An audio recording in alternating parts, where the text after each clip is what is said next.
Okay, Prabhu, we can start. Om Gyanatimirandasya Gyananjana Shalakaya Chakshurunmilitam Yena Tasmai Shri Gurave Namaha Shri Chaitanya Vishtam Manovitam Tapidamena Bhutale Swayam Rupa Kadamaiham Tadandishvapadandikam Vandeham Shri Guru Shri Utapakamalam Vaishnavam Rupam Sagrajatam Sahagana Raghunathan Vitam Tam Sajivam Jivam Advaitam Savadutam Parijana Sahitan Krishna Chaitanya Devam Sri Radha Krishna Vedansa Hey Krishna Karuna Sindhu Karunapate Gopisha Gopika Kanta Radha Kanta Namostu Tapta Kanchana Gaurangi Vrindavaneshwari Vrishabhanu Sute Devi Pranamami Hari Priye Panchakalpatya Yubhyascha Kripa Sindhu Bhyevacha Patitanan Pavanebhyo Vaishnavebhyo Namo Namaha Jai Shri Krishna Chaitanya Prabhu Nityananda Shri Gadadhar Shri Vasadi Gaura Bhaktivinoda Hare Krishna Krishna Krishna Krishna Hare Hare Hare Ram Ram Ram Hare Hare Rama Hare Hare Nama Om Vishnu Padaya Krishna Prasthaya Bhutale Srimate Bhaktivedanta Swami Niti Namini Namaste Saraswati Devi Gauravani Pracharini Shunyavadi Paschatya Desha Tarini Om Namo Bhagavate Vasudevaya Mode Vasudevaya Om Namo Bhagavate Vasudevaya Om Namo Bhagavate Vasudevaya Om Namo Bhagavate Vasudevaya Om Namo Bhagavate Vasudevaya. Hare Krishna. Thanks for inviting me to speak on Bhagavad Gita, and we're studying from Bhagavad Gita as it is, chapter 5, entitled Karma Yoga, Action in Krishna Consciousness, text 17. Today is November 14th, 2020. Early morning for some, evening for others. And so text 17, Tad Budhaya Tad Budaya Tad Atmana Tadatmana Atnishta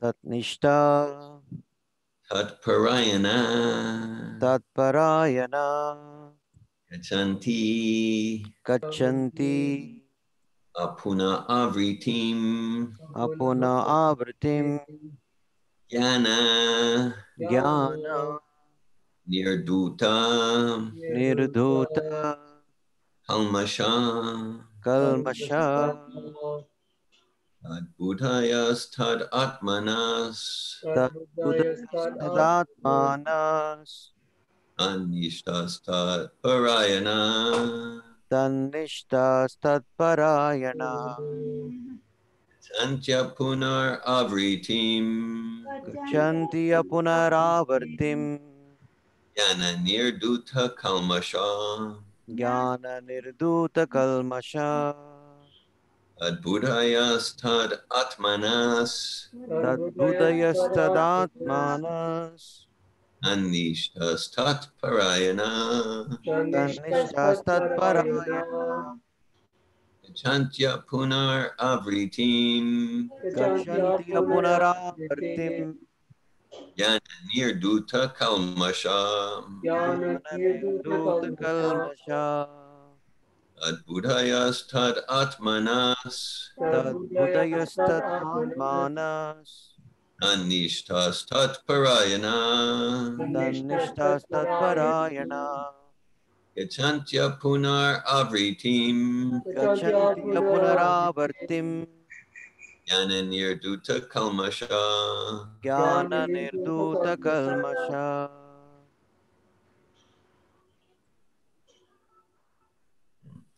Would anyone else like to chant the verse?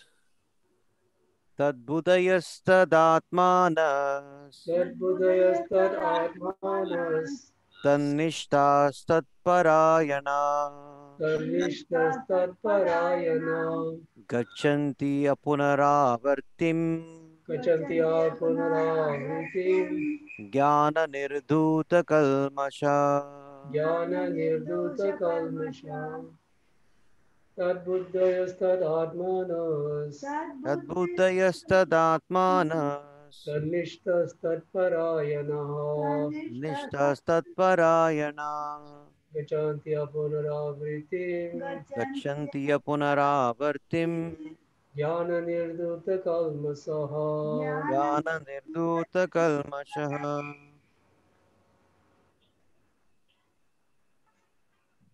Tadbudhaya, Tadbudaya, one whose intelligence is always in the Supreme. one whose intelligence is always in the Supreme. Tad Atmana, Tad Atmana, one whose mind is always in the Supreme. one whose mind is always in the Supreme. Tat Nishta, Tad Nishtha, whose mind is only meant for the Supreme. whose mind is only meant for the Supreme.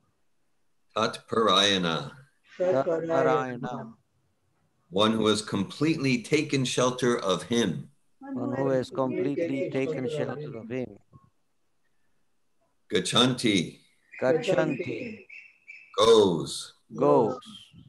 Apuna Avritim, Apuna Avartim, liberation. liberation, Jnana, knowledge. knowledge, Nirduta, Nirdhuta, lenses. cleanses, Kalmasha, Kalmasha, misgivings. Misgivings. Translation. When one's intelligence, mind, faith, and refuge are all fixed in the Supreme, then one becomes fully cleansed of misgivings through complete knowledge and thus proceeds straight on the path of liberation.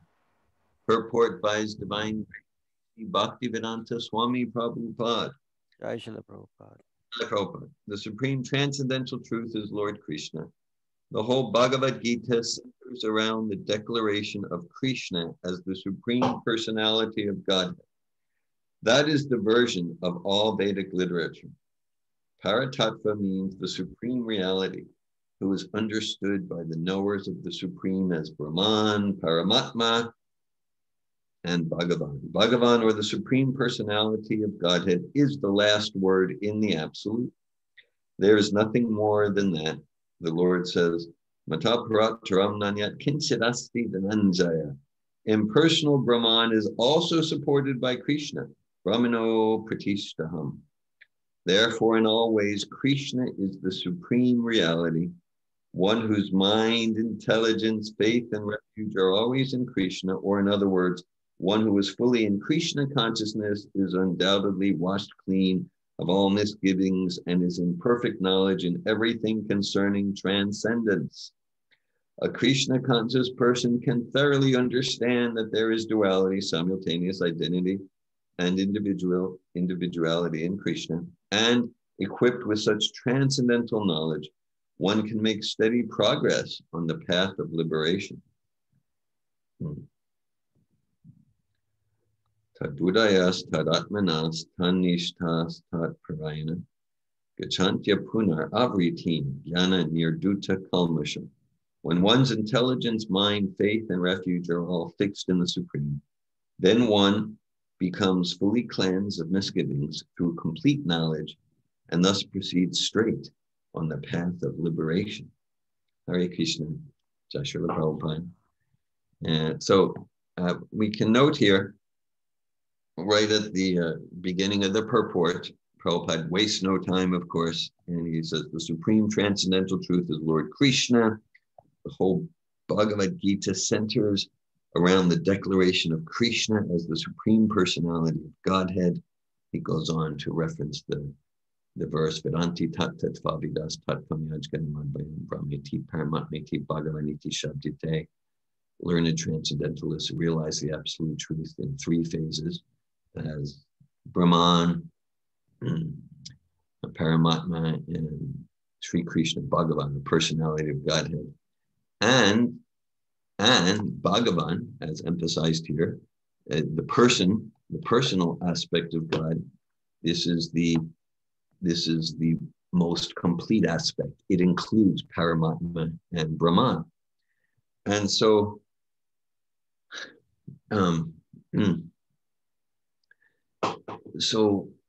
we just chanted Prabhupada's pranams. Namaste Saraswati Devi Gauravani Pracharini Nirvishesha Shunyavadi Paschatya Deshatarini Nirvishesha Shunyavadi. He came to the West to deliver the message of Lord Chaitanya Dev. He came to the West, which is full of impersonalism and voidism. And so, and of course, it's philosophy. And for Srila Prabhupada, for our Parampara Acharya, Srila Bhakti Siddhanta, it's not just about, it's philosophy. When they hear Krishna's own words being distorted, misinterpreted in a way that denies the person of God, the personality of Godhead, like it pains them personally. We can all imagine we can imagine just someone in our life who's dear to us, and then someone else says, "Oh yes, he or she exists, but they can't walk or speak, they can't dance, they can't eat, they can't they can't laugh like that." It's like that would be like what an offensive person,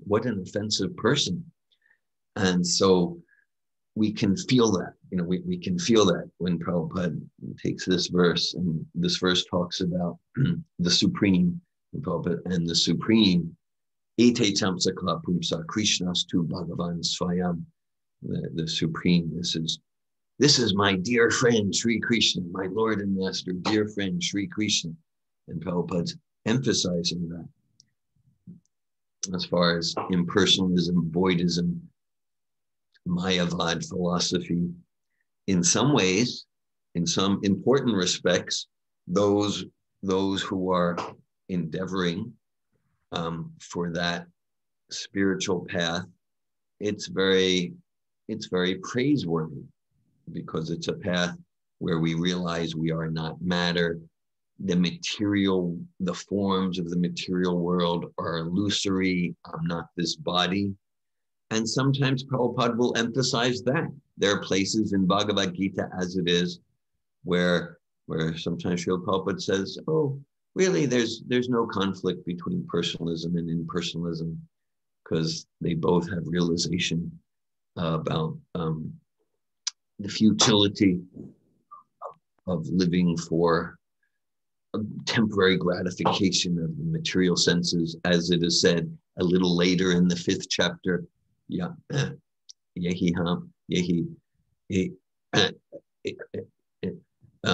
Adyantavanta Kontya Nateshu Ramate Buddha. And that wise people, whether on a non-personal path or a personal path, wise people, enlightened people, they're not going for temporary pleasures, and that because such things have a beginning and an end, and we're eternal beings, and so we want bliss, pleasure that will be ever increasing, happiness that will never be crushed by time.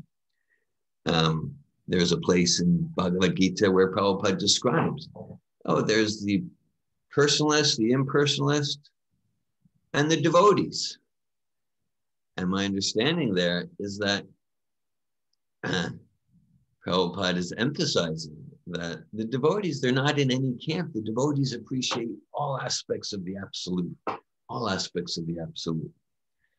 Okay. And then sometimes, often, as we know, like here, Prabhupada's emphasizing the personal aspect of the absolute, and sometimes making the point that Prabhupada makes the point, Lord Chaitanya makes the point, that those who are attached to an impersonal path, Mayavadi path, even though in many ways they're above let's call it gross materialism. But because in many instances they deny the personality of Godhead, then that is more dangerous, and it's like a cause of disgust for an actual devotee of Krishna. And as like in the Manmana Bhava Mad Bhakto Madhyaji Mam Namaskaru verse in the 9th chapter of Bhagavad Gita, which is kind of similar to this verse, Krishna emphasizes, absorb your mind in me, become my devotee, offer your obeisances. And Prabhupada comments on one commentator who uses that verse to say, it is not to Krishna who we need to surrender to. It is the unborn within Krishna. So that's infuriating for a devotee of Krishna, a pure devotee of Krishna like Srila Prabhupada. It's infuriating. What a concoction. Where does it say that? And of course, Srila Prabhupada, he's perfectly representing our Vaishnava Parampara, going back to Srila Vyasadeva, Vedeshta Saveraham Vedavedyo Vedantkam Veda Evachaham, the compiler of the Vedas. That we probably are all familiar with the pastime described in the first canto of Bhagavatam. Vyasadeva had compiled the Vedas, and he was not satisfied because he was despondent, he was depressed, and he knew that even though he's giving the Supreme Personality of Godhead as supreme, Sri Krishna supreme, people, especially in this Kali Yuga, they're going to miss it. They're not going to get it. They're going to get deviated. They'll get distracted. And so his spiritual master, Narada Muni, came along, saw his heart, gave him some guidance, and then it's described, Bhakti Yogena Manasi Samyak Panihite Male Apasha Pusham Purnam Mayam Chatad Apashrayam, that Vyasadeva went into a trance of bhakti. He went into a trance of bhakti. And in that trance, he had an experiential, ecstatic bhakti vision of the Absolute. And his vision of the Absolute was not that the undifferentiated oneness is supreme, or Maya is supreme, or that the Jiva is absolute. No, he saw Krishna is supreme. So what we're getting in the Vedas, what we're getting from Srila Vyasadeva, it's not just Srila Vyasadeva, Shukadeva Goswami, Sutta Goswami, Narada Muni. It's not just like they're explaining to us. They're sharing their realizations of the absolute truth with Sri Krishna as the summum bonum of that absolute truth.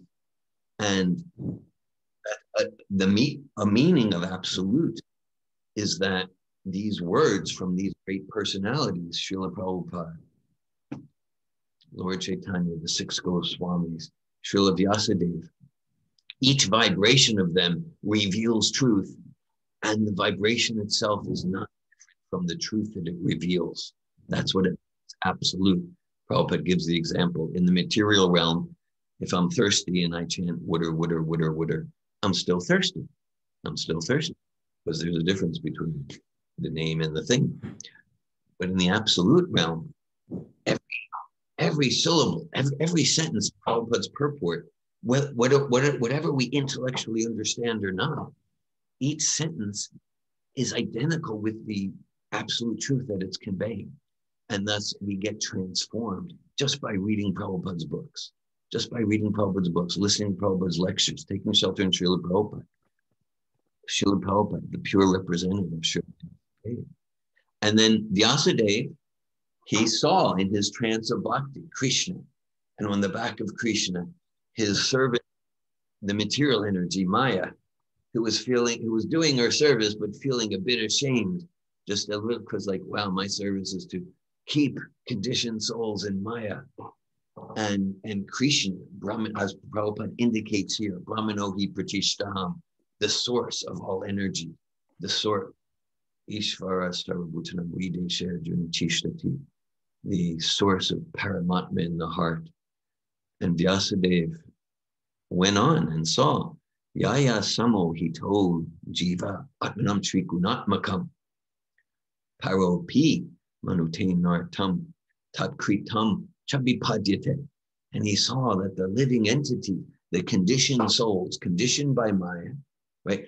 Vyasadeva saw the Brahman as an aspect of the absolute, as a super soul.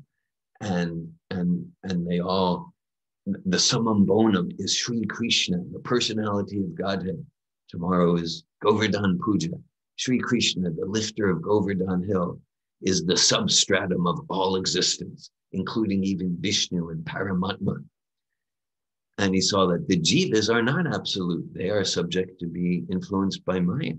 And the root cause of their suffering is misidentification with the eternal spirit self with a temporary material body. And so as a result, anarto pashamam sakshad bhakti yogam and hokshaje lokasya janatad vidvams chakre sattvata samhitam. As a result, he wrote the Bhagavatam. So the compiler of the Vedas, he wrote the Bhagavatam to help us pull our anartas, to help us get rid of unwanted things, the root unwanted things. I think I'm this body, and I think I'll be satisfied by satisfying the gross and subtle material body, the root anarta, the root unwanted thing. And as a result, he wrote the Bhagavatam. And so, so from the compiler of the Vedas, the conclusion of personalism, Sri Krishna as the personality of Godhead, is so clear, and that clarity has been covered. And so Vyasadev's representative, Srila Prabhupada, travels around the world, comes to the West, which is filled with impersonalism and voidism. And he comes to the West, he comes to the East, and he comes at Prabhupada's movement, Prabhupada's influence worldwide, every town and village. Alachua, Florida, Singapore, Middle East, Europe, every continent. So Prativiti Achayata Nagaradi Gram Sarvatra Patra Poibe Morana. And Lord Chaitanya predicted that this Sankirtan movement, which is a rejuvenation of the original movement from Vyasadeva and Sri Krishna themselves, the Sankirtan movement will be spread to every town and village on the surface of the earth to expose the incompleteness and deficiencies of philosophies that say the ultimate absolute is void or non-personal. And of course, when we hear or read such things, we're meant to apply them to ourselves. There's a story from Prabhupada's early days in New York, his first center on 2nd Avenue. And Prabhupada was talking about Mayavadis. And he had some new students who maybe were not so committed yet. And they were thinking, like during the breaks or whatever, they were saying, well, I guess the Mayavadis are some obscure sect in South India, a few villages, and Swami talking about them. I don't know, Mayavadis. And then we can hear their testimonials. They were saying, then a few weeks later, they realized, oh, we're the Mayavadis. Oh, that's me. Oh, okay. So when we hear Prabhupada, we're meant to see it philosophically. We're meant to see historically, sociologically, and also in reading any page, any purport from Srila Prabhupada. Yeah, we're invited to look at, okay, where and how am I Sahaja? Where and how am I Mayavad? Where and how am I materialist? Where is my self-deception? Like that. Right, so this covering of personalism, I'll share a brief story because it's not just from Vedic tradition. I remember back in 1983. That's when I backpacked around Europe, and I ended up in the Middle East, in Israel. And in some of my early weeks in Israel, this was 1983, I took a tour. And that was before 1987. It was before the first Intifada, which means that things were a little more open. Anyone could go anywhere more than after 1987.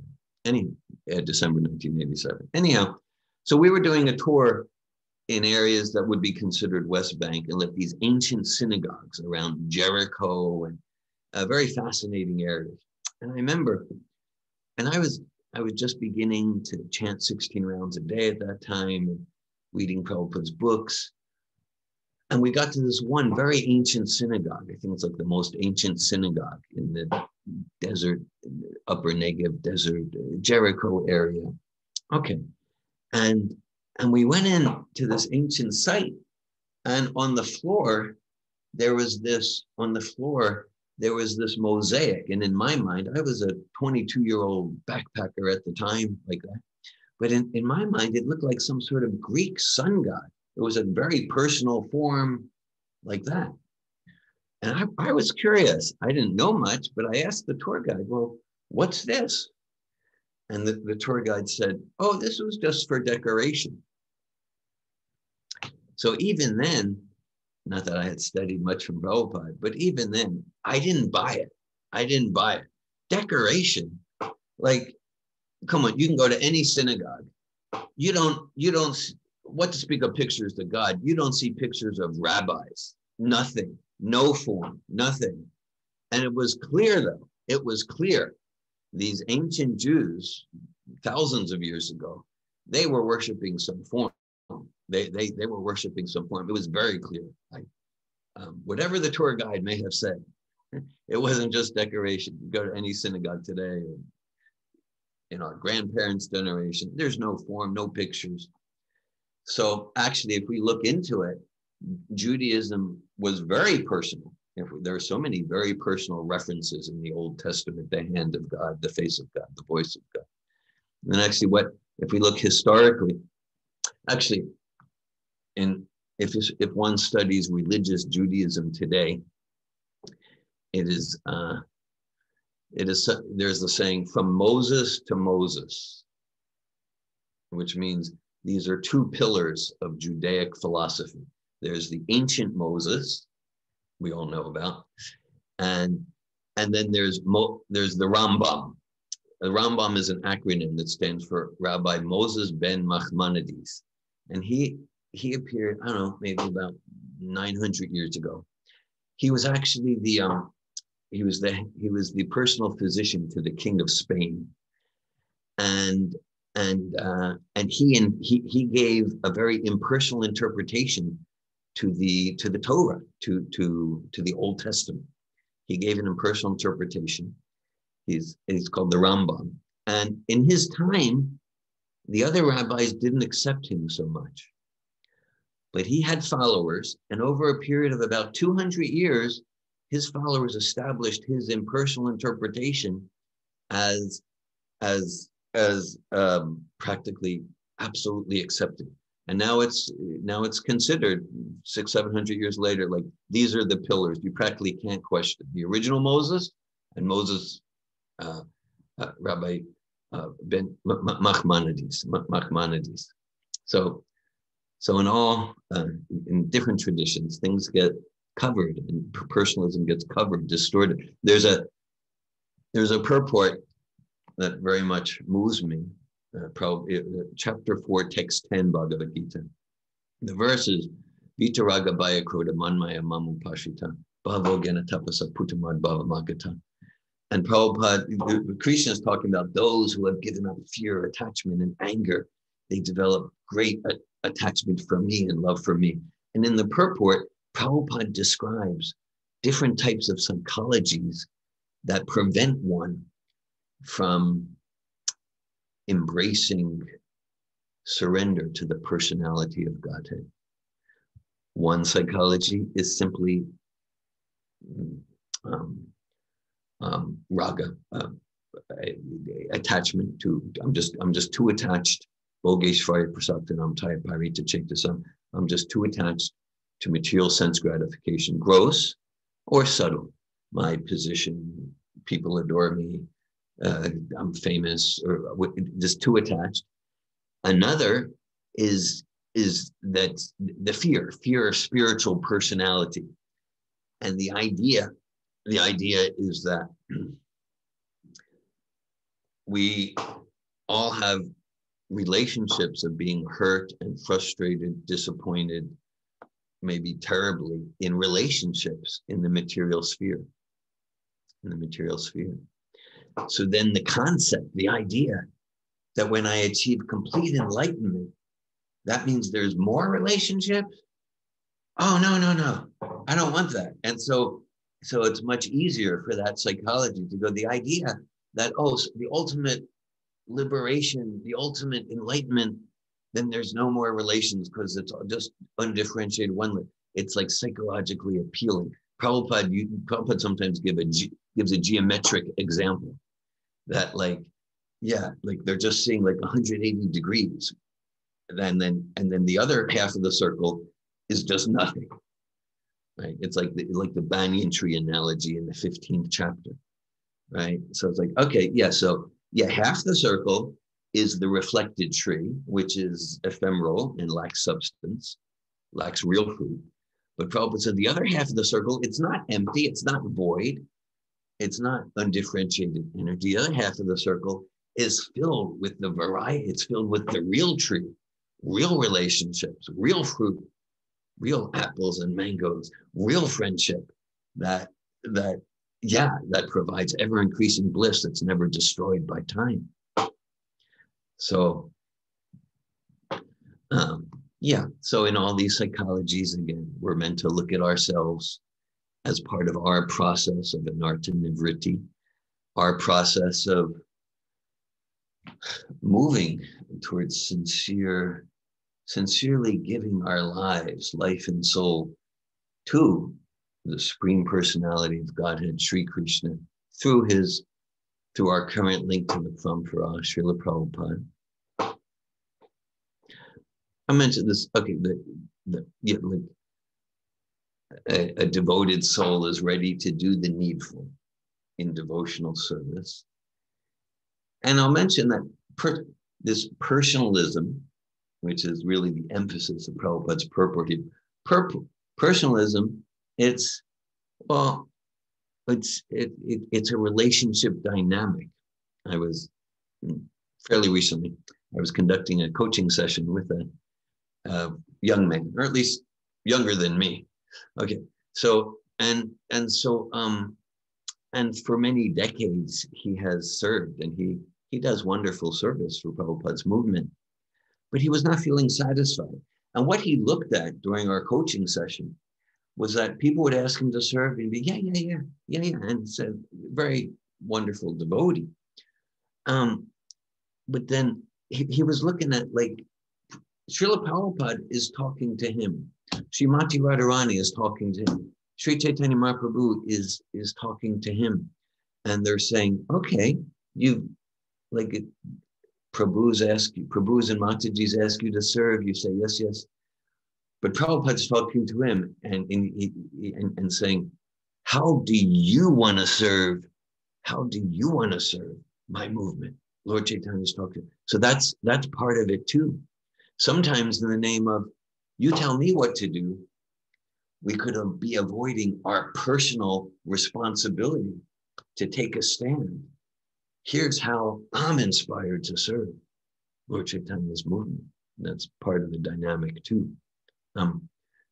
Actually, down the street from me lives, I think he still lives there, I'm not sure, lives Rupanuga Prabhu, the original Rupanuga from 1966. And a few years ago, he was in my home office and we were talking.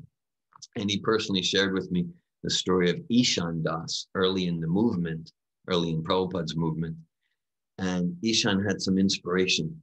He's going to go in, this was like 66 or 67, very early. He's going to go in to Prabhupada, no, I would say it was 67, because the first Mridanga came from India to San Francisco in 67. So it must have been 67, New York or so. And Ishan would say, I'm going to go in and ask Prabhupada, how can I serve you? So he did. And so he asked Prabhupada, how can I serve you? And Prabhupada said, that's not how it works. So Ishan Das was surprised. What do you mean that's not how it works? Because in many instances, Prabhupada would say, here's your instruction. He said, so Prabhupada said, I want to know how do you want to serve this sublime mission? And he wasn't expecting that response. And Prabhupada was, I want to know how you want to serve. And then Ishan, he was taken aback, but he thought about it. He thought about it. He goes, well, okay, we have these mridungas, these clay mridungas, but they break easy. I'd like to create a mridanga that doesn't break so easy. So Prabhupada said, do that. And that became the first fiberglass mridungas and Balaram mridungas and like that. There's another story which for me relates. Also early in the movement, maybe I would say 1967. And Srila Prabhupada arrived, it was New Mexico, and that's in the southwest section of the United States. And Prabhupada arrived, I think it was in Albuquerque, New Mexico, by airplane from Boston, because the devotees had a center in Santa Fe, New Mexico, and like that. And so Prabhupada arrives at the airport, maybe Santa Fe, I don't know, hour and a half drive away, 2-hour drive away, small airport. And Prabhupada gets out of the airplane, and the devotees are kind of despondent because between the time they had corresponded with Prabhupada and the time he arrived, they got evicted from their temple apartment. They didn't even have a place to take Prabhupada. So they really, they were kind of unhappy and depressed, sad, embarrassed. They didn't even have a place to take Prabhupada. They didn't have a temple. So they're standing around at the airport, and one of the devotees says, Prabhupada, you know Krishna. Tell us what Krishna wants us to do. So Prabhupada didn't like that. And Prabhupada said, Krishna wants to know what you want to do. Krishna wants to know what you want to do. So sure, as aspiring devotees, we want to cultivate the spirit of I'm ready to do the needful. And simultaneously, it's like our opportunity in devotional service to connect with all of our Krishna-given qualities and manifest them. Because often in the name of humility, there can be a tendency to withhold our qualities, withhold our power, our full inspiration in the name of, but if we're withholding any parts of ourselves from serving Prabhupada's movement, that's not pure devotion. We're withholding from Krishna. But we can see, examples that we want to follow but not imitate, examples of true humility, like Krishnadas Kaviraj Goswami saying he's feeling like lower than a worm's stool. But we can see his feeling like a lower worm's stool. It's not that he needs therapy for self-esteem, right? It's not like I'm feeling lower than a worm's stool, so I'm going to just hide under the covers. I'm useless. No, his feeling of true humility moves him to write this inconceivable epic, Sri Chaitanya Charitamrita. Srila Prabhupada on the Jaladuta, he writes, I have no knowledge, I have no devotion. Such humility. But it's not like I have no knowledge, I have no devotion. So what's the point? let me just go back and, what's the point? I'm not even going to try. No, I have no knowledge, no devotion. And that emotion, which is real for him, that emotion moves him to give 110% full enthusiasm, because he says, I have no knowledge, I have no devotion. All I have is full trust, full faith in your holy name and the mission of Srila Bhaktisiddhanta Saraswati. So these true feelings of humility move the pure spirit soul to give themselves fully, not withholding any parts of themselves in the shadows from the mission of Srila Vyasadeva.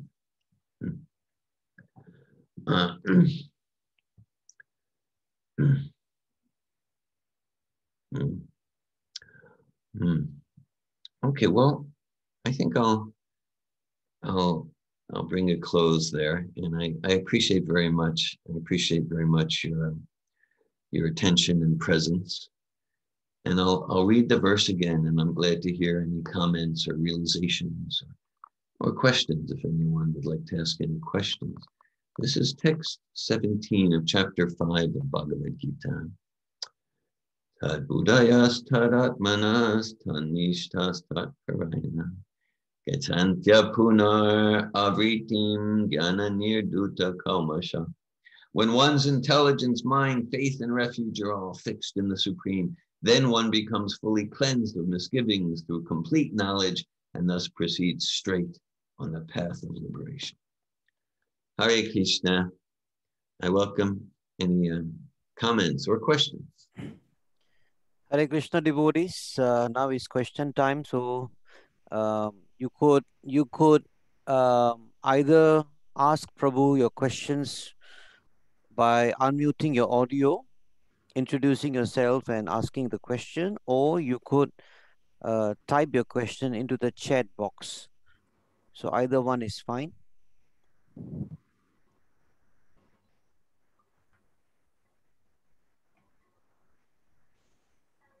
Hare Krishna, Prabhu. Hare Krishna. That was a wonderful class. Especially I liked the comparison. Especially I liked the one about Srila Vyasadeva. You were saying how Vyasadeva saw the absolute truth, everything within Krishna. That was wonderful. My question is, we are now going to see the duality here in this material world. We see the duality.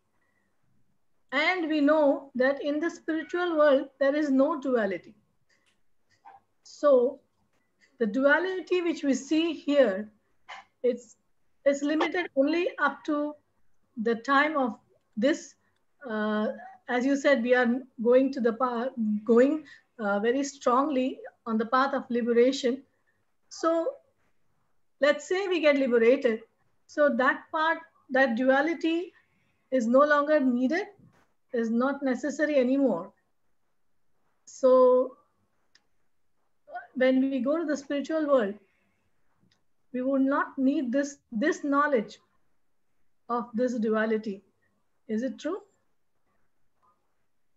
Hare Krishna, Mataji, thank you. I appreciate your question. Very, very deeply thoughtful.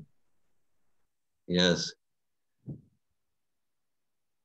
Well, my understanding is that in that realm of pure devotion, whether we speak of the spiritual realm as a geography or a consciousness, and both are true, that there's not material duality. There is infinite variety. There is infinite variety. And so in that realm of infinite spiritual variety, and that's a distinction between material duality and spiritual variety. So it's not the non-duality of the Mayavadi. Yeah. So there's infinite variety. And the soul in pure Krishna consciousness, is naturally knowing, naturally has the knowledge how to respond to that variety in a way that always deepens the love and enthusiasm for serving Krishna. So I guess what's coming to me, and again, it's a very stimulating, thought-provoking question, is that, in that platform of pure devotion, the Uttama Adhikari, there's no need to make distinctions, whether it's the material realm or the spiritual realm, because for such a devotee, there is no material realm. There is no material realm. Such a pure devotee could be Narayana Prasare Natu Kastam Vidyate Svarga. Narrate that heaven or hell, Vaikuntha, Goloka, for such a pure devotee, they're responding to all the distinctions. They're responding to all the energies in a way that increases their enthusiasm to serve Krishna. And that's why wherever they go is Vaikuntha. So like we get to use, under the guidance of Srila Prabhupada, the so-called material realm, it's like a training ground. And we're being trained to make distinctions, to come to the point where we don't need to make distinctions. And that's the Majjhima Adhikari. We're making distinctions about the different energies.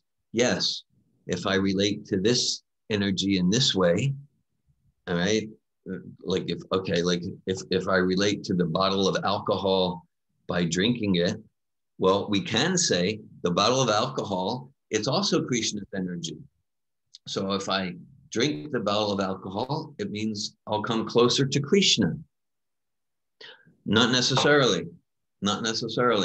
No, I need to make distinctions. There's duality here. Yes, this is Krishna's energy. And for me to come to the point of pure devotion, it means that I keep my distance there. We make distinctions about, I know in our Sattvato programs, we focus a lot on communication. We talk about a communication-based approach to self-realization, endeavoring to follow the principles given by Srila Rupa Goswami, Guyam Akiti Prichati. That means creating a safe, sacred space where we can reveal the mind confidentially and inquire confidentially to support each other to move towards personalism, to create a space where we can share our heart. That's so important in Vaishnava community. And so there are certain types of vibration that will interfere with that space, that will block the process of exploration. And there are certain types of communication that will support it. So we make distinctions. We make distinctions with the absolute reference point, the absolute reference point of what's going to help us remember Krishna, and to always remember Krishna, to never forget Krishna. So we make distinctions, and then as one advances, kind of like we mentioned the term sahajya earlier. So sahajya means I'm not making distinctions, but I'm actually not on the platform. I'm on a platform where I need to make distinctions. So I'm not making those distinctions. And so, And so in that pure devotional platform, it means that whether in the material sphere or the spiritual sphere, one is spontaneously, consistently, steadily responding to everything in a way that moves one towards the aim of life, the ultimate aim of life. And so until we're naturally there, then it's our service under the guidance of our current link to the Parampara, Srila Prabhupada, to rigorously make distinctions. It's as Prabhupada says in this purport, it's a chincha beta beta tattva. Yeah, we see duality. We see duality, meaning like in the one, it's all Krishna's energy. There's no duality. At the same time, there are some energies, if I relate to in a certain way, it's going to take me closer to self-realization and Krishna consciousness. Other types of energies, if I relate to other types of association, right? Even amongst Vaishnava association, all Vaishnava association is one. That's true in a sense. At the same time, there's a whole science. No, different types of Vaishnava we respect from a distance. Other types of Vaishnava, we endeavor to create intimate exchanges with. We make distinctions, so it's all one, and we make distinctions to bring us to more and more realization of how everything is Krishna's energy. I'm not sure if I responded to your question, but that's what came to me. Yes, that's wonderful. Just one more small question about, just now you mentioned about the variety in the spiritual world. So the variety in the spiritual world, could that mean that there is day and night also in the spiritual world, and then that could not be called as duality? Thanks for that. So you're asking, there's variety. Does that mean there's night?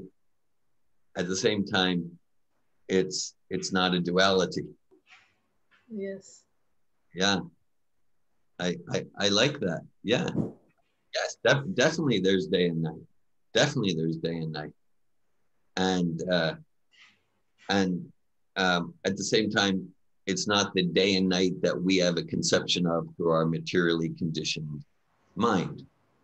But from we experience day, and we experience, like you're experiencing night now, and I'm experiencing sunrise right now. Right. So that can give us an idea of, oh, there must be day and night in the source. Right? Just like there's sometimes people ask, but you're saying God is blue? So I say, well, yeah, God is blue. What that blue is, I don't have much realization about that. I know it's not the blue that I perceive when I look at this pen cap. But but the blue that we see, a dark blue rain cloud, it gives us some idea. It's not that, because I'm materially conditioned. I got filters, but it gives us some idea. There is blue. So similarly here, there's day, there's night, and that there's unlimited variety. Day, night, blue, flute, cow, grass, and it's all one. It's all one in joyful, blissful service to Krishna, all one in desire. The personification of spiritual day, spiritual night, and spiritual blade of grass, and spiritual cow. Variety, and all one in desire to serve Radha Krishna. All conscious. All conscious. All Thank you very much. Thank you, all personal. Hare Krishna. Dear Govinda Prabhu, this is Jagannivas Das. I have a question. Based on your knowledge of, this is a question actually based on comparative religion, because I see that you have a lot of experience with Abrahamic religious systems and all that. That why is there such an almost intolerant insistence on an impersonal conception of God in the current Judeo-Christian or Islamic traditions? Is it because people somewhere along the way began to worship speculated conceptions of personal gods that this has come about? Thank you. I appreciate the question. Yeah, and I'm no expert. I'm no scholar in those fields. I do have some personal experience, and so what you just asserted, Jagannivas Prabhu. I mean that completely makes sense. That in the name of personalism, whether in the Christian tradition is in the name of personalism, that things became so dogmatic, anti-intellectual, anti-scientific, and it became so much about just believe without an actual process to move one. And I'm not painting with too broad a brush. I mean, certainly all along the ages, there are devout, sincere Christians and Muslims who are following a process and realizing a personal relationship with God. But generally speaking, I believe what you say is valid. And that became so anti-scientific and dogmatic and childish, the beautiful Sistine Chapel, but the idea of God's an old man and, that sort of thing. So without the sublime philosophy we get in our parampara through the six Goswamis about Bhagavan, Sri Krishna, the philosophy, the variety, the scientific explanation. So without that, then intellectually minded people, they would reject the dogmatic ideas coming from the Pope or that sort of thing. And then those who stuck to a form of personalism maybe became anti-philosophical, even fanatic in some instances. And then the intellectual currents became more towards, yes, well, there is a supreme, and of course we worship deity, which is ultimately false, but it can help us develop some good qualities, and then we can throw away the deity, different philosophies like that. And I resonate with the historical explanation you suggest. Thank you, Prabhu. Thank you.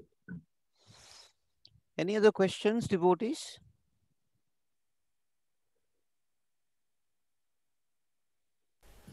Dear Govinda, Hare Krishna. Hare Krishna devotees, my name is Malini Devidasi. I'm in Alachua, Florida. I was just thinking of the Mataji's, I don't know what your name, Mataji, question about duality. And it seems that duality exists in the eyes of the beholder, maybe? Because like in the Bhagavad Gita, it says one who see heat and cold, honor and dishonor are all the same.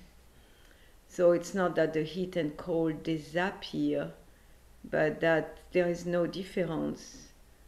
And I know that I used to be really scared of cold, making cold bad and heat good.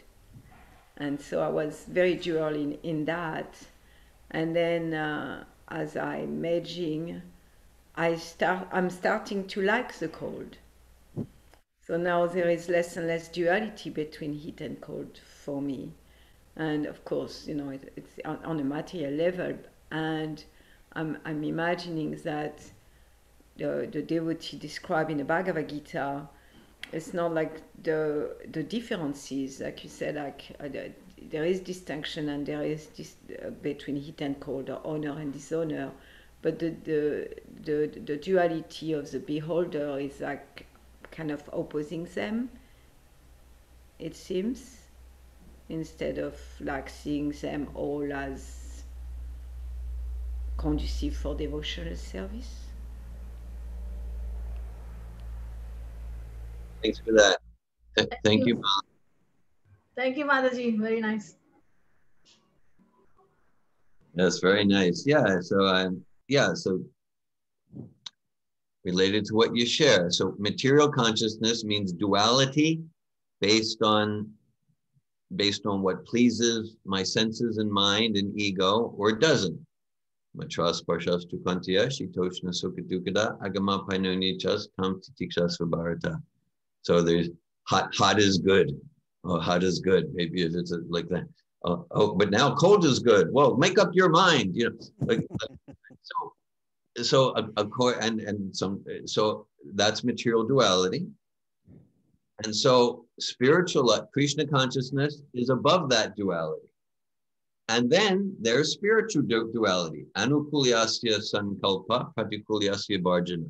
Spiritual duality is I accept anything that supports me in my devotional service, and I reject that which doesn't support me. It's spiritual duality with a reference point of the oneness of devotional service. So yeah, thanks very much for that. Thank you, Malin. Any other questions, devotees?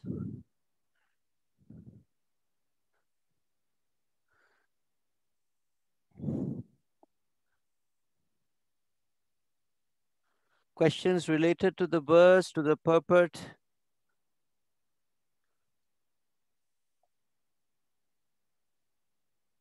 Dhira Govinda Prabhu, I have one question related to, not generally to the Bhagavad Gita. Sometimes when Krishna speaks, he speaks, he refers directly to himself, like I and me. And some of the times when he describes the Supreme Lord, you see even in the translation and even in the original verse, he speaks in the third person as him. Yeah. Is there a reason for this distinction? Yes. Well, yeah, I'm no expert in Krishna psychology. I'm no expert in Krishna psychology. It seems to me, just like we're talking about duality and non-duality. And so there's that, the Vedanti Tattva Vidas verse. And Prabhupada translate that is that learned transcendentalists see this non-dual reality. So Brahman, Paramatma, Bhagavan, they're non-dual. It's all one spiritual substance. And at the same time, there's distinctions. And so it seems that in Krishna speaking to Arjuna and speaking to us, that sometimes he wants to make that distinction. Sometimes he wants us to focus on him, this person who's on the chariot with Arjuna. And sometimes he wants to focus us for particular reasons, for our benefit, on Paramatma in the heart, on Paramatma in the heart. And so it's a fascinating question, because for each verse I think we can have some permissible conjecture, some permissible speculation about how come Krishna is using this term here, supreme. How come he's using Paramatma, super soul, here? And how come sometimes he's saying me, surrender to me? So that's a fascinating discussion to enrich our understanding of Krishna. My general understanding is, Brahman, Paramatma, Bhagavan, it's all one. And there are distinctions. And for particular purposes, sometimes Krishna wants to focus Arjuna on the super soul in the heart and the voice that's coming from there. And sometimes he wants to focus Arjuna on Sri Krishna, who right now is driving your chariot for different purposes. Thank you, Prabhu. I asked this question actually because sometimes, such differences in the way Krishna speaks, sometimes it gives the fodder for the Mayavadis to claim that the Lord is, it's not directly Krishna, it's something else. Because sometimes Krishna does speak as if the Supreme Lord is somebody other than himself in the way he speaks, as a third entity or some other being like that. And then sometimes he directly brings it back to himself. So that was my thought actually when I asked the question. Prabhuji, can I just share something which I read before around your question? Yeah. So, until the point when Arjuna is not 100% convinced that Lord Sri Krishna is the Supreme Personality of Godhead, when he doesn't see the 3D version of Lord Krishna, there are many times when Krishna addresses himself as the third person, because just like a school principal, when a principal wants to exert on the kids that they have to listen to this particular instruction, then what he says is, you have to listen to the principal. This is a doctrine by the principal. Or when the teacher is saying this, or when the headmistress is saying this, she uses the third person address. Third person to call the attention. And once Krishna once Arjuna is fully convinced, and when he asked Krishna for forgiveness for, all his playfulness and all the acts which he had with Krishna, that's when Krishna, addresses himself as the first person. Yes, I thought of that also. Yeah, thank you, Prabhu. Thank you, Pradeep Prabhu. Thank you. And I very much appreciate that. Yeah, looking at the sequence, the chronology of the Bhagavad Gita discussion and how it unfolds between Krishna and Arjuna. And for me, this relates, we mentioned about Vasudev. So that's why Prabhupada gave this title, Bhagavad Gita as it is. For some people who don't understand, they see that as an arrogant title. And we see that, no, this is the most humble title, because he's, I'm not putting in my idea. I'm simply representing Krishna, Arjuna, Sanjaya, Vyasadeva. So that's why, of course, there are different aspects of the absolute described in Bhagavad Gita. As it is means, okay, what's Vyasadev's realization? That's why I appreciate the discussion very much, because when I read this verse in preparation for this class today, I saw, okay, the verse is translated supreme, and in the purport, Prabhupada is emphasizing Krishna, the supreme personality of Godhead, as he does often. So is that not as it is? No, because Prabhupada, he's representing the realization of Vyasadeva. So anything we get in Bhagavad Gita, Bhagavatam, any of the Vedas, we need to understand it in the context of Vyasadev's realization, Bhakti Yogena Manasi Samyak Pranite Male. Vyasadev's realization, yes, there's the Brahman, there's the Paramatma, and ultimately there's Krishna, and behind him is Maya, and then there's the Jivas who get bewildered. So Vyasadev's, he's the compiler of the Vedas. So anything needs to be understood in reference to Vyasadev's realization, the compiler of the Vedas, Shukadeva Goswami's realizations, Atmaramas Chamunaya, Nirganti Apyukrami Kravanti Hetu Kim Bhaktim Itam Bhuta Gunohari. So Shukadeva Goswami, this is very significant. He was a fully realized impersonalist, right? And he was attracted to hearing about Krishna and Govardhan Hill and the cows in Goloka Vrindavan. What's that mean? It means that the personal realization is higher and more complete than the impersonal realization. So not just the words of Shukadeva Goswami and Vyasadeva, but their personal, so everything needs to be understood and processed in the context of the realizations of Arjuna, of Shukadeva Goswami, of Sutadeva Goswami, of Vyasadeva. And that's what Prabhupada's doing. And that's why he's completely authentic and in integrity to emphasize the personality of Godhead in places where the verse says the supreme, because he's giving us it as it is in the context of the compiler of the Vedas, Vyasadeva. Thank you, Prabhu. Actually, Prabhu, I just wanted to add one more point. I think when we read the works of anyone who has written a lot, there should be maybe two ways of reading it. I mean, one is to look specifically at a verse, and then to look at more of the work in its entirety and see how that particular verse is positioned in the overall context. There is this divergence and then there is this convergence. So when we see Bhagavad Gita also, that Krishna is talking about so many things, different things. For example, he's talking about so many different systems of yoga and things like that. But I always see that ultimately he brings it back to a point of convergence, focusing on him.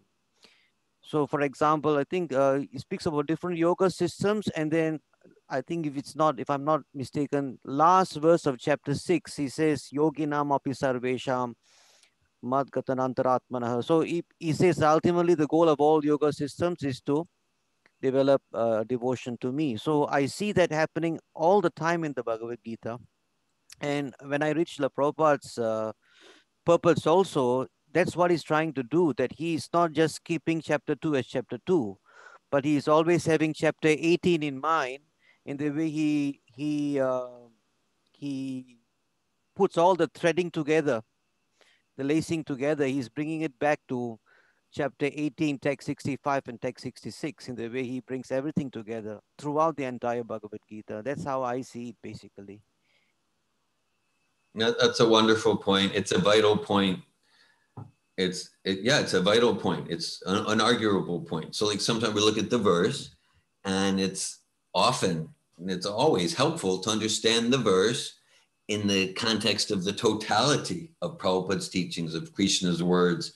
And whether Krishna's talking about the Hatha Yoga system, Krishna's talking about Jnana Yoga, Krishna's talking about Varnashram, Krishna's talking about Karma Yoga, Krishna's talking about impersonal path, Klesho Dikataras Tesham Avyakta Chata Chetasam, Avyaktahi Dukha Gatir, Dehadvapi Avapyate.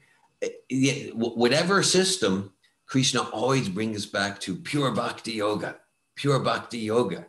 So in any verse, Prabhupada's giving that conclusion, and that's important to understand. That's important to understand.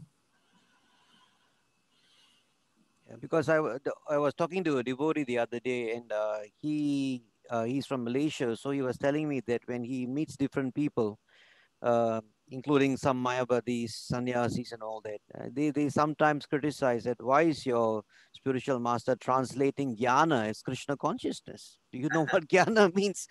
Jnana has nothing to do with Krishna. So I was sharing that, ultimately again, you see the way Krishna culminates anything to do with jnana is Bahunam Janmanam Ante Gyanavan Mam Prapadyati. Then finally he says Vasudevam Sarvamiti Mahatmanastu Sudurlabha. So he always brings it back to himself. So if you just look at chapter 2, a particular verse, it will not come across clearly. But if you go up to 18, then it becomes quite clear finally how he's wiring everything back to himself.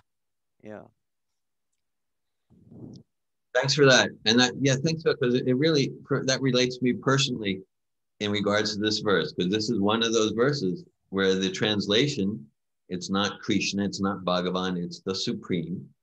And then Prabhupada brings in 1865 and 60, the purport, and Prabhupada, he's not apologetic about it. And we shouldn't be apologetic about it. Thank you, Prabhu. Any other questions, devotees? There's a chat. Yeah, there's a chat. Yes. Dev Prabhu has mentioned something. Dira Govinda Prabhu, are you able to see the chat box?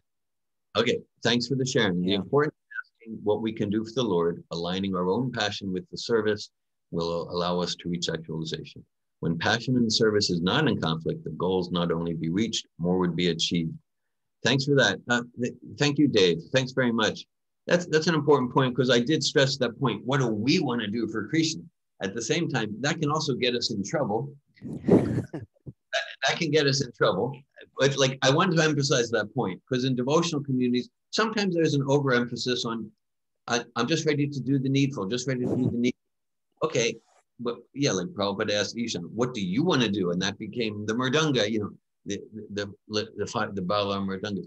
But of course, if I like you, because if what I want to do is influenced by my material passion, and I don't have a strong foundation in Prabhupada's teachings and Shastra, then in the name of what I want to do for Krishna, it could just be Shruti Smriti Purnati Panchratra Vidimvida Akantaki Harir Bhakti Utpatayaiva Kalpate. It could just become a disturbance because it's not founded in actual parampara. So of course, thanks for that tempering point, or getting me to think about it and talk about it. Because in the name of what I want to do for Prabhupada's movement, well, how aligned am I intellectually, philosophically, emotionally with the essence and spirit and substance of what is aligned with Prabhupada's movement? Otherwise, in the name of devotional service, I could just create all sorts of havoc and disturbance. So that's an important consideration for sure. Thank you. Perhaps one last question, devotees, before we close. Today is Deepavali here, so it's a festival of lights. So asking questions and discussing and getting doubts cleared is dispelling darkness. So please ask questions if you have any questions. If no one has, I have one question. Yes, yes, Mataji. I'm asking most of them. So, in aligning to what just now was spoken about the service and passion to do service, if we think that Yasya prasadat bhagavat prasado yasya prasadat nagati kutopi, so in those lines of surrender, if we think that we want to do only what Krishna wants me to do, or my spiritual master wants me to do, so it's not wrong to ask or to follow in that direction. I feel that we should always ask the seniors what is the right thing to do rather than tell out our qualities or bring out our qualities and say, I can do this, I can do that. And I mean, I feel, I don't know how to react to that. Yes, yes. Yeah, yeah. Thank you, Mataji. Yeah, well, I'm saying, like in both aspects are important. Both aspects, because we're talking about a personal relationship. And so, of course, this idea of, what am I inspired to do for Prabhupada's movement? That's not meant to be an excuse for arrogance and neglecting experienced devotees with a lot of wisdom. Of course, we want to consult and hear and be open to feedback about where I may have a deviant idea or just my false ego and an artist taking over. So it's not this, what do I want to do for Krishna? It's not meant to be an excuse for arrogance and lack of humility. Just like in a relationship in this world. In a relationship in this world, if it's kind of like, okay, well, what do you want to do? But like, if one partner in the relationship is always, well, you just tell me what to do. You just tell me what to do. At some point, that can be unsatisfying. It's just like, well, I want to know, what do you want to do for fun today? What do you want to eat? Like that. Well, whatever you want, you just tell me. So I'm just saying, like, looking for reciprocation. At the same time, it's true, like, that especially when one is relatively new in the past, and new can mean, the first week or the first 50 years, like, I feel quite new, then we certainly want to get guidance in order to understand what is Prabhupada's mission, like that. That's why I gave a few examples where Prabhupada at the airport said, Krishna wants to know what you want to do. Don't just sit there passively and say, what do you want? Tell us what to do, Prabhupada. So I gave some examples like that. So your question points to a healthy caution in this part of the dynamic of what do I want to do for Krishna. There's a healthy caution there because it can be a fine line of spiritual inspiration and material ego and material controlling nature coming in. At the same time, at least in principle, we want to acknowledge, whether it's with Prabhupada, with Krishna, with Lord Chaitanya, there is that aspect of the dynamic. Yeah, sometimes they're looking at us to be asking, how can I serve you? And sometimes they might be looking at us, and they're asking, how do you want to serve my mission? So I think spiritual enthusiasm kind of a thing.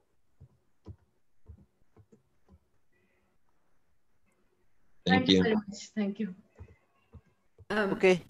Yes. I just wanted to ask or share. It seems that there is a Achintya Beda Beda Tattva there, because we know what Srila Prabhupada wants us to do. Now we cannot be like, oh, what does he want to do? In a sense, if we read his book and follow his instruction, it's kind of clear what he wants us to do. Now he wants us to get up in the morning, he wants us to chant 16 rounds, he wants us to read his books, he wants us to spread these movements, he wants us to tax our brain to find ways to be serving his mission to his spiritual master of spreading Krishna consciousness all over the world. And then within that, if we stay really connected with like, yes, I'm doing what my spiritual master wants me to do, then within that there is so much space for individual creativity of how I'm choosing to serve. So it's not one or the other. I think it's like one within the other one. It's not two separate compartments. There's a dynamic interplay. Thank you. Thank you, Mataji. Thank you, Mataji. Hare Krishna. Any other questions? I shouldn't say questions. Any other comments? Sometimes it could be comments.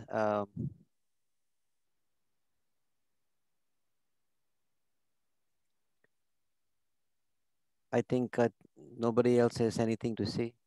So I think we will end it here. Thank you very much, Dhira Govinda Prabhu, for joining us today and for your insightful sharing. Thank you for your invitation and association. Okay. Thank you.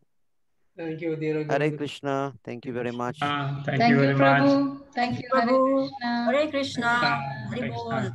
Hare Krishna. Krishna. Prabhupada. Thank you, Prabhuji. Hare Krishna.